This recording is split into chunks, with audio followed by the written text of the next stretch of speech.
Hey guys, Lord Naren White here, the Holy Ghost, the one true God.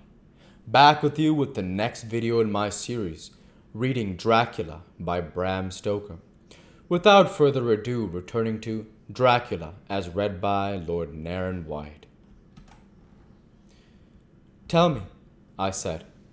I can hazard no opinion. I do not know what to think, and I have no data on which to found a conjecture.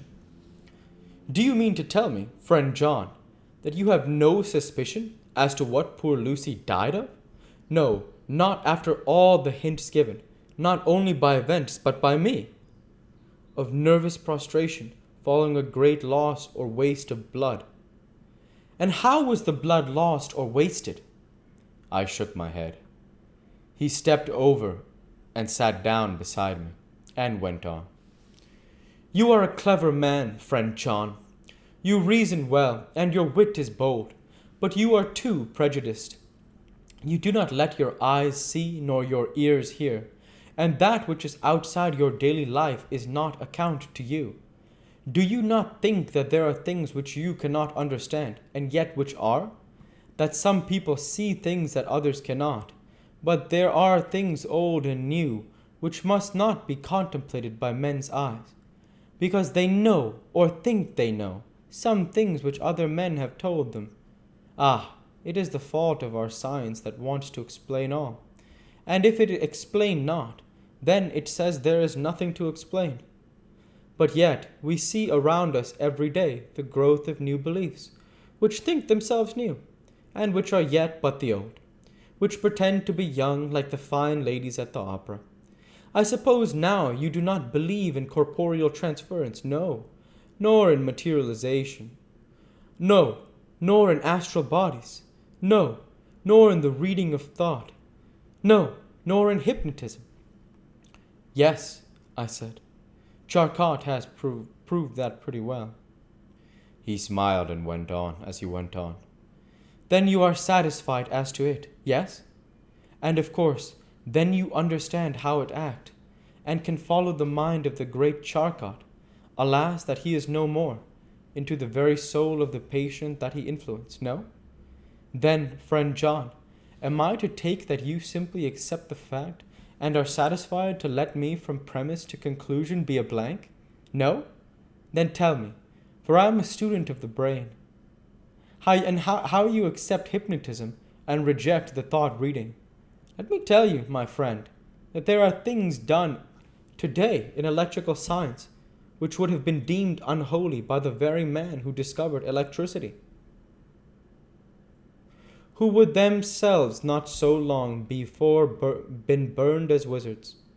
There are always mysteries in life.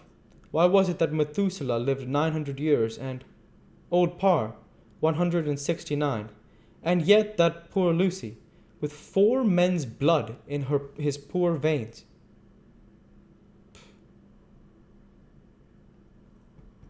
we could not live even one day? For had she lived one more day, we could save her. Do you know all the mystery of life and death? Do you know that altogether of comparative anatomy, and say wherefore the qualities of brutes are in some men, and not in others? Can you tell me why, when other spiders die small and soon, that one great spider lived for centuries in the tower of the old Spanish church and grew, till, on descending, he could drink the oil of all the church lamps? Can you tell me why in the Pampas, aye, and elsewhere, there are bats that come out at night and open the veins of cattle and horses and suck dry their veins? How in some islands of the western seas there are bats which hang on the trees all day, and those who have seen describe as like giant nuts or pods, and that when the sailors sleep on the deck, because that it is hot, flit down on them, and then, in the morning are found dead men, white as even Miss Lucy was? Good God, Professor, I said, starting up. Do you mean to tell me that Lucy was bitten by such a bat, and that such a thing is here in London in the 19th century? He waved his hand for silence and went on. Can you tell me why the tortoise lives more long than generations of men? while the elephant goes on till he have seized dynasties?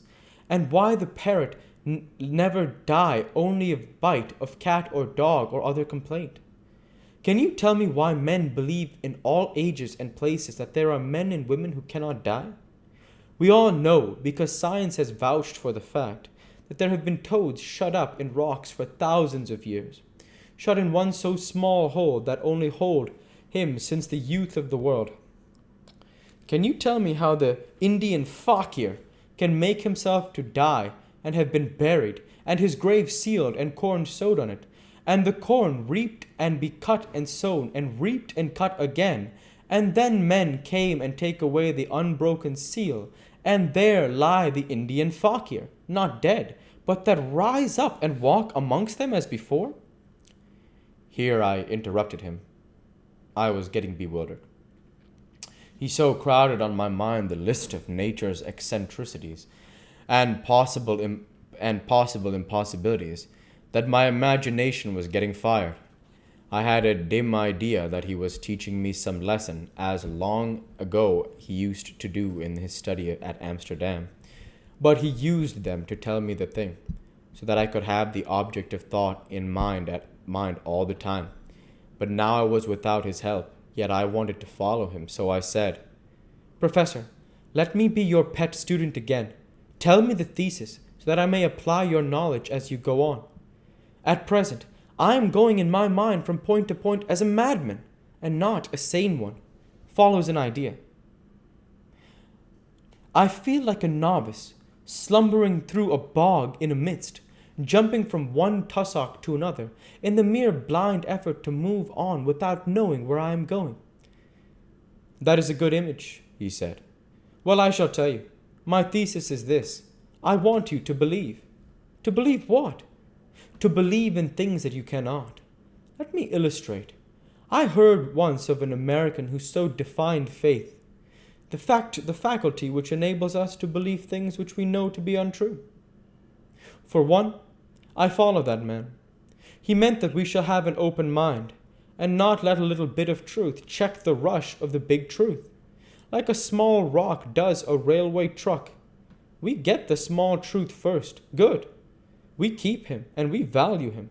But all the same, we must not let him think himself all the truth in the universe."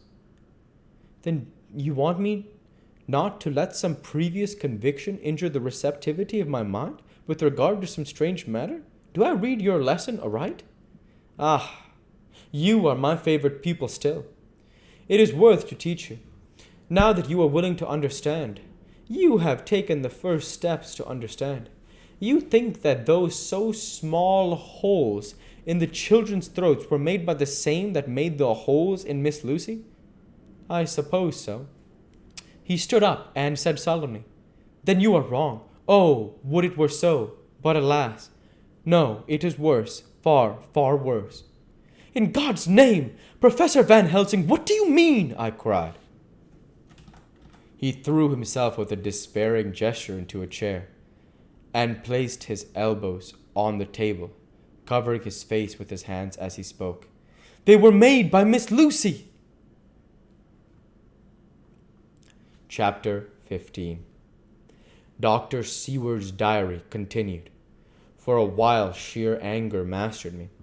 It was as if he had during her life struck Lucy on the face. I smote the table hard and rose up as I said to him, "Dr. Van Helsing, are you mad?" He raised his head and looked at me, and somehow the tenderness of his face calmed me at once. "Would I were," he said. "Madness were easy to bear compared with truth like this." "Oh, my friend, why think you? Did I go so far round? Why take you so long to tell so simple a thing? Was it because I hate you and have hated you all my life? Was it because I wished to give you pain? Was it that I wanted now so late revenge for that time when you saved my life, and from a fearful death? Ah, no." "Forgive me," said I. We'll go ahead and stop there for this week. As usual, I want to say thank you for watching, and I hope you enjoyed. Please like, comment, and subscribe. as it greatly helps the channel. Light be with you all. Take care, and thanks again.